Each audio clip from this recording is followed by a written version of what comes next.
Okay, so for the exclusive buyer agency contract, new wording at the top. Just make sure that people know that this is an actual contract between the buyer and the agent, that the agent owes the buyer fiduciary duty, which is like the confidentiality, dealing honestly and in good faith, the things that are touched on in the consumer notice as well. And then it does state on there for them not to sign it until they have read the entire document, asked any questions, and if they want to have a real estate attorney go over it with them, of course they have the option to do so before signing. Then the top portion, or excuse me, right under that is just basically explaining who the contract is between. So the broker, and then who is representing the broker, which would be us as a licensee. Then the buyer's information. So the contract is between all three. Okay, so it's really owned by the brokerage. We are representing the brokerage. And then, the buyer and their information. The next question is important.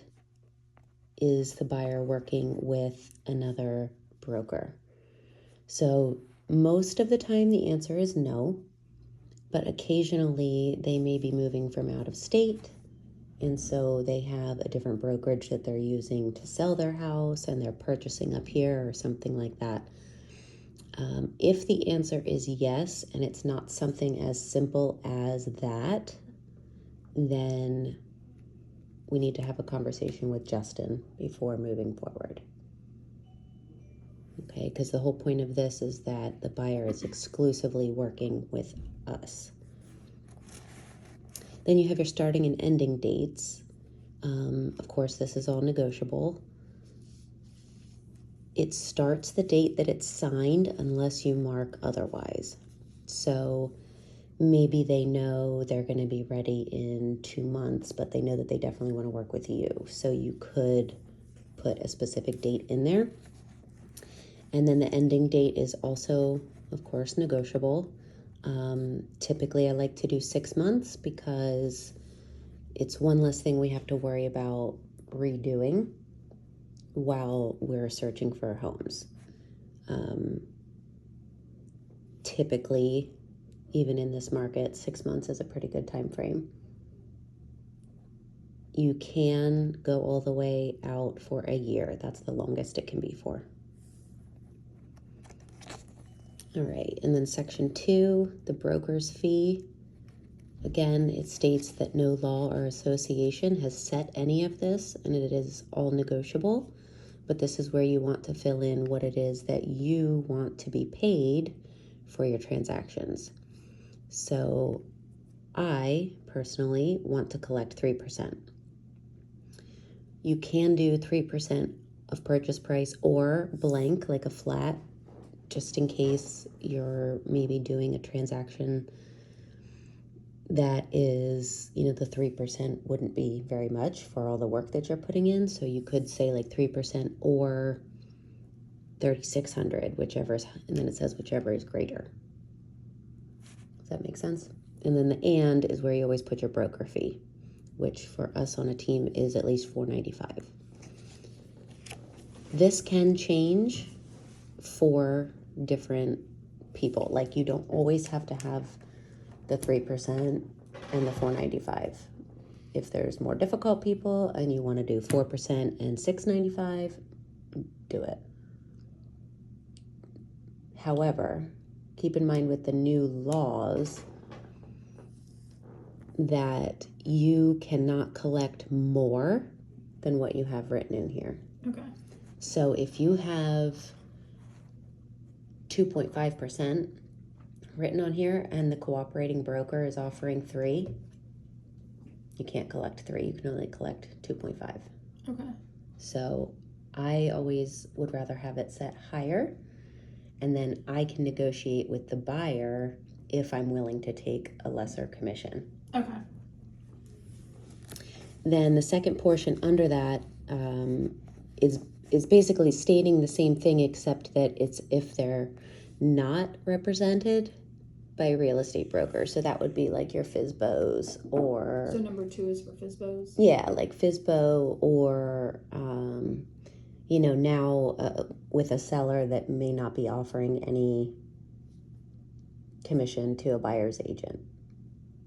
So you're basically telling your buyer that if they're offering me commission, 3% is what I want. And if they're not offering me a commission, this is what, like, it's just spelling it out that whether they are or they are not, here's what I need to collect to pay my bills. Questions? Yeah, that doesn't make sense for number 2. It says advance fee retainer. Oh, I'm sorry. I was at B, 1B, sorry. Oh, okay.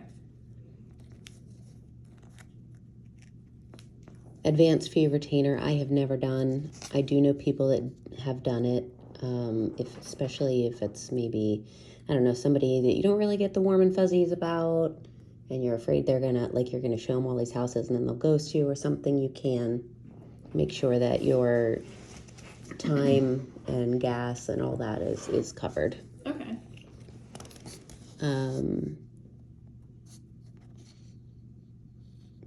Okay. If, so now I'm on page 2C at the top, that if the buyer decides after you've been searching for properties that they're going to rent, they've decided I'm not going to purchase, I'm just going to rent.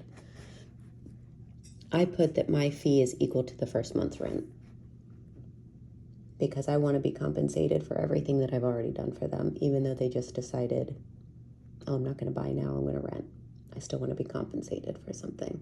Have you ever had anybody do that and not pay it? I have never run into that situation, but I want to make sure my butt's covered just in case. Okay. You don't have to put anything in there. I highly recommend having something in there.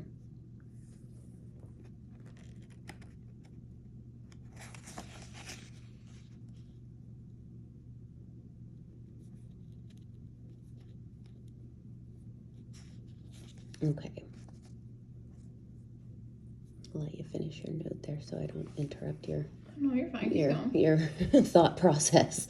All right, so D is talking about, you know, that it is the broker's policy to accept compensation from, like, cooperating broker, that you can also be paid directly by the seller if they're not offering cooperating, like, so if you have the listing agreement and they're saying, I'll pay you, my listing agent, but I'm not going to pay a buyer's agent. So it's just kind of explaining a little bit more about the different ways that we can be paid.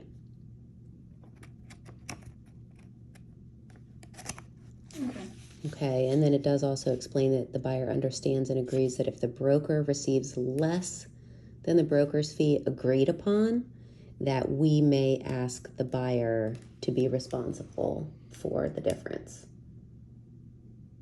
So say you are asking for 3% on your buyer agency and the listing is offering 2.5. If you want to collect that additional 0.5%, you just need to let your buyer know that up front. That's why it's part of this, so that you can have that conversation up front.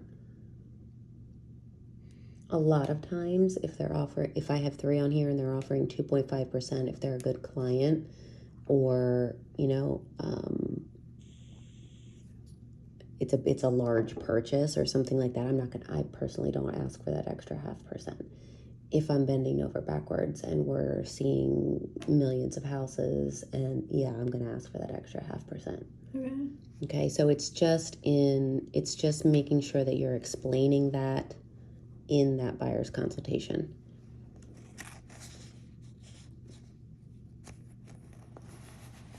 Okay, and then if the buyer enters into an agreement after the ending date of our contract. So if you showed the house 123 Main Street to them, okay, they didn't purchase it, your buyer agency expires, they don't want to re-sign for whatever reason, and then within like 30 days they turn around and buy 123 Main Street with somebody else, you technically can try to get compensated from them because you were the procuring cause of that sale. Okay. Because you showed them the house. Does that make sense? Yeah. Cool. Dual agency, that is again where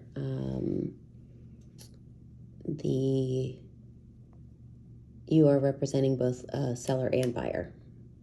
Okay, and it is up to both the seller and buyer to agree upon whether they're okay with you doing that or not. Mm-hmm.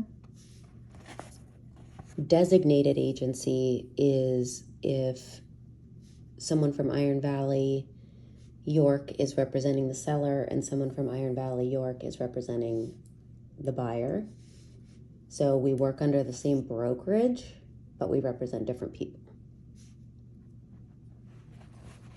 Mm-hmm.